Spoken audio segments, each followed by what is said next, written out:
Brand X Reviews. We're here to talk about the new Spider-Man film, Spider-Man Homecoming. I'm here on Skype as well. Hi, you can see me in the top corner here. Me and for some reason I'm like underneath George Clooney and Quentin Tarantino. Let's position me there. So main focal point of this video is at me. It's the core. This is his video. Bit of an unconventional way of doing it. So I'll check the volume up for you a bit as well. What did you think then of Spider-Man Homecoming? I thought it was pretty good. Some of the people went to see it. Yeah, I did enjoy it quite a bit.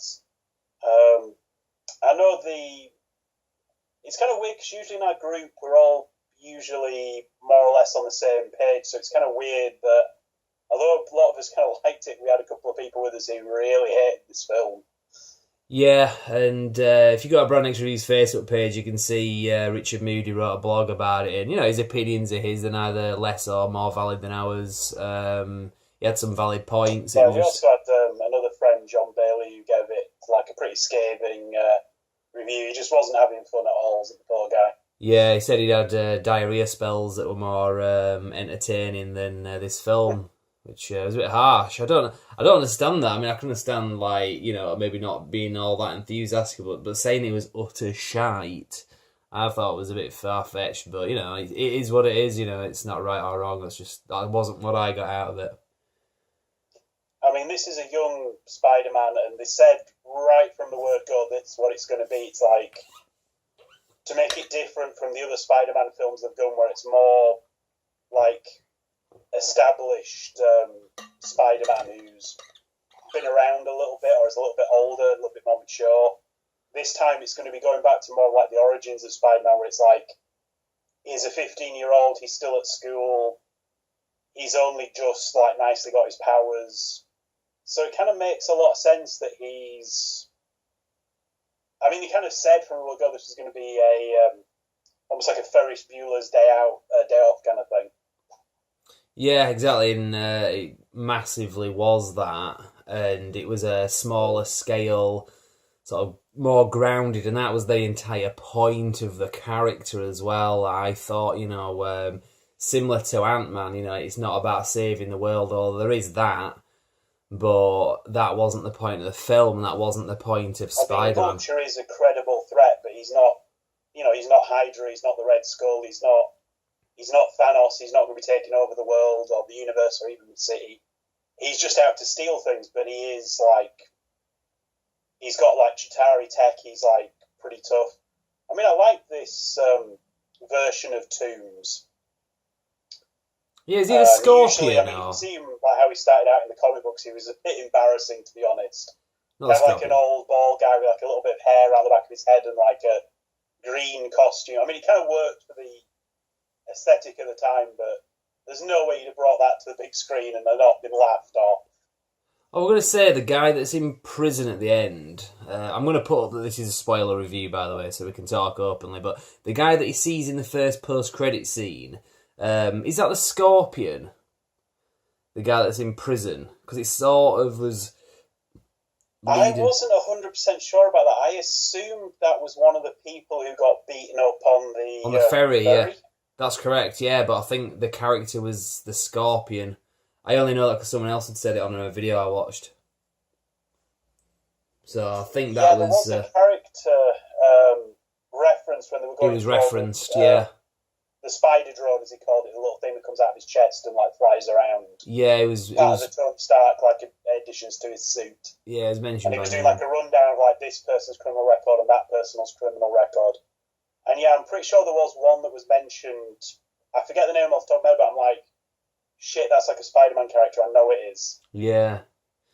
Because I said in my previous video either the Scorpion or the Rhino or somebody like that. Yeah. Well, I said in my previous video that I didn't think that they'd set anything up for like a feature film specifically. I mean, obviously we know that they're gonna, but I might have been a bit wrong with that because obviously if the Scorpion was there, that's sort of leading into maybe a Sinister Six thing. Because he talks about he knows some people that want to get Spider-Man like killed basically. So that'd kind of be a Sinister Six thing, I guess, which Sony have been kind of chomping at the bit to do that.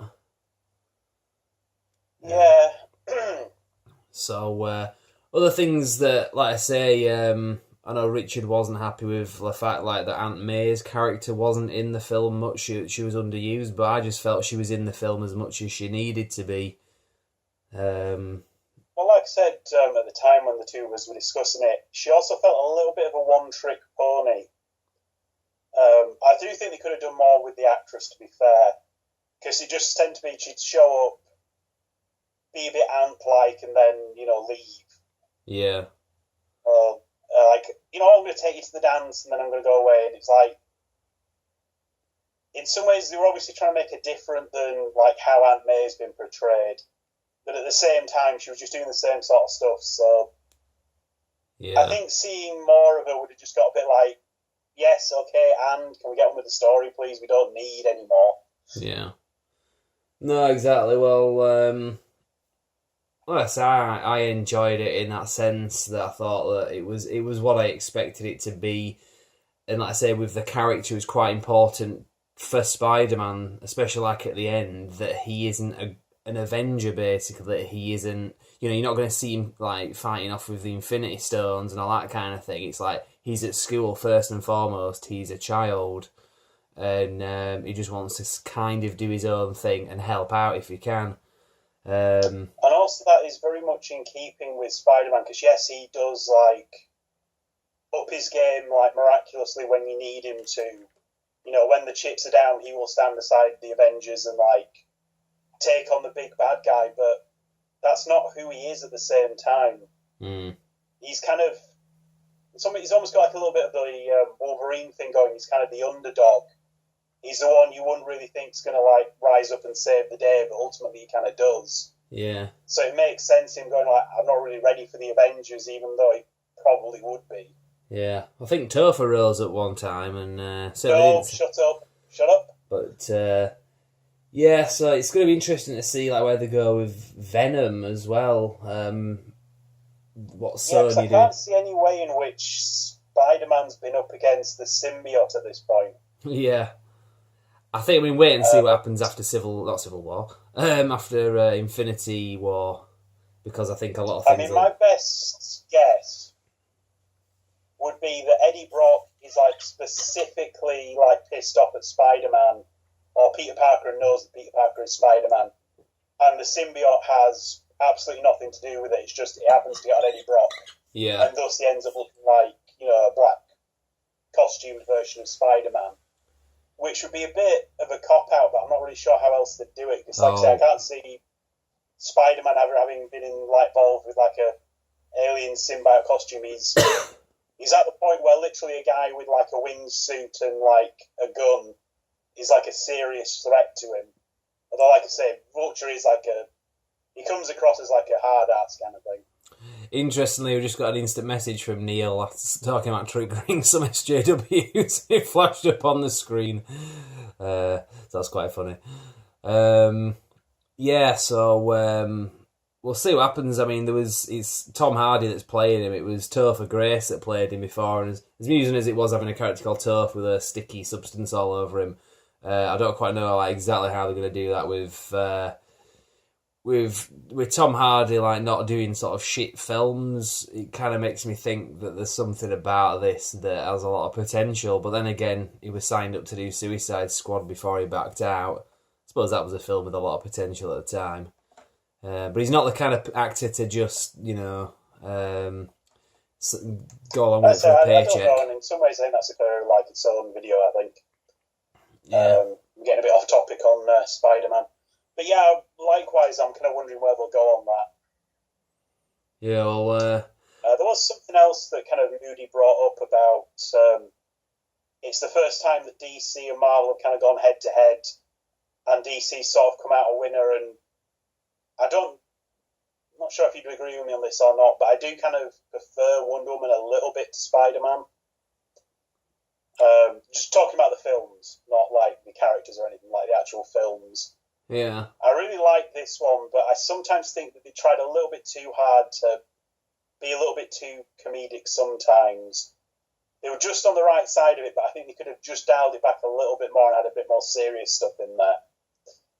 Yeah, see, I wasn't as wowed by the Wonder Woman film, but it was it was a fair attempt at it, and they outdid themselves, I thought, with Wonder Woman.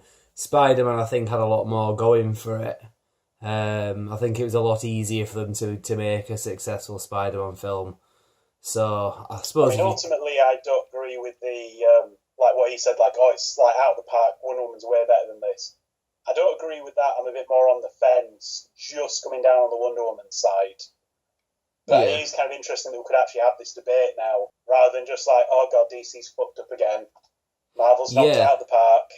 Yeah, I don't think it's a straightforward disagreement with that. I don't feel the same as Moody, but I can't say, how can you say that? I can see where he's coming from, to be honest. And it's all subjective, so there's no right or wrong, so I can't really argue when it comes to what you thought was better. But I can totally see why he's saying that, why he thought Wonder Woman was a better film. But it's just, Spider-Man was, to me, it was a part of the MCU that I've wanted to see, and I've just enjoyed the MCU more, so I'm more invested in it. So I guess I am biased in that sense. It's easy for me to watch this and enjoy it, because I'm already a fan of that cinematic universe, whereas DC, I don't really care, at this point. It's like the Fast and Furious movies. The last ones have been quite good, and if they'd have started, if that's like the 6th or 7th film had been the first film, I'd be really on board with that franchise. But the first one just made it a kind of a cinematic universe that I don't really care for. But the more recent films have been the better ones, if you know what I mean. Whereas Marvel has been consistently good from start to finish. Pretty much, unless they do an absolute shitty film that doesn't do very well, I'm kind of staying with them. That's where my loyalties lie, I suppose. So there is a definite bias with me as to why I, liked it. Kind of rambling now. Yeah. What else did I want to say? Yeah, they did have like a bit of a callback to like a classic Spider-Man moment where he's buried under like a collapsed warehouse. Oh yeah. And he kind of finds the strength to kind of shrug it off him. In some ways, I think they underplayed it a little bit, because I know in the comic books it was like a big, like, everybody's counting on me, I'm trapped, and I've got to get out of here. And in some ways, they didn't quite manage that the same thing this time, but it was still like one of those iconic, like, scenes, which was kind of interesting. Yeah, because I think in some ways it felt like Spider-Man's powers have been played down a bit, whether he's developed them or not. I know that they didn't sort of give him the spider strength that he had, spider senses. They didn't really sort of go into that. And also, Spider-Man's strength in the comics... blindsided quite a bit. Yeah, I mean, there's a picture... I know superheroes' like strengths vary from era to era, but there's a pretty classic picture of Spider-Man in the comics where he's lifting up some kind of like metal beam, and it's got like all these other characters, including Hulk and a load of others, like stood on top of it, and Spider-Man's like holding it up, showing how strong he is. You don't seem to get that from any of the movies, really. I don't know. There are moments when you see that he's got that kind of strength, but it's always difficult with superheroes when they're ridiculously overpowered, because you kind of think, well, how were you not using your power at this point in the film? I don't know. But it wasn't... But again, it kind of fits with the fact that he doesn't really know what he can do yet. He's still... Yeah. No, that's definitely true. But I thought the humour was very good as well. Really... Right, sorry, what were you saying? I thought the humour was very good as well. There were a lot of jokes that landed as well. I felt like Guardians of the Galaxy 2 was good, but it felt like the first sort of part of that film was just like a stand-up comedy act, which is great, whereas this one was a bit more sort of evenly distributed throughout the film. And there's some legitimately funny bits. I didn't find any of the jokes particularly like cringy or like, oh God, what were they thinking? Yeah. Like they all pretty much landed. I laughed along with them. Yeah. Like I say, personally for me, they could have maybe lost a joke or two, but that's only a minor niggle, really, not like a major complaint. Yeah. Yeah, well, I think we'll have to cut this video short anyway, because I'm running out of time on the camera, but... Yeah, I think that about covers everything I wanted to say about it. Although I do like the fact that in some ways he seemed to be relying on the suit more than his powers. Yeah, and so he lost the suit I think that's where they were going, and I think that worked. And also why, in some ways, they might have been playing down stuff like his spider sense because he was just relying on the suit because that's all he felt he needed. Yeah, no, exactly. And obviously they kind of mentioned that in the trailer. I thought having Robert Downey Jr. in it, they didn't overuse him, they didn't underuse him. To me, it felt like it was just right. So I was quite happy with that as well. But, you know... Yeah, I mean, the two characters have been linked in the comic book, so it kind of makes sense that they're linked in. Yeah. And like I said, the mentor kind of surrogate father thing kind of works. It works for both characters, really, so... Yeah. Yeah, cool. Well, we'll leave it there, and we'll see as the Spider-Man franchise kind of develops within the MCU where they go forward with it, and if it's a payoff like 5-6 films down the line in terms of these Spider-Man Sony movies as to where it goes. Cool. Right, well, we'll leave it there then. Anything else? No, nothing that I can think of. Until the next video. Alright, cheers. Bye.